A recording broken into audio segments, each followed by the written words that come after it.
Robbing jannatga zanjirlar bilan sudralib ketayotgan qavmni ko'rib ajablandi deydi. Ya'ni biz hammamiz shumiz.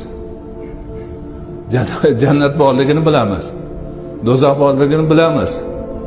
Lekin jannatga kerak bo'lgan ishni qila olmaymiz. Shunga Alloh nima? Rahim qilib bizni vojib zanjiri bilan, farz zanjiri bilan bo'ynimizdan tortib jannatga sudrayapti. Ana bu haqiqat buyuk bir haqiqatdir. Shuning uchun hammamiz nima qilishimiz kerak? Ibodatni qadrini bilishimiz kerak.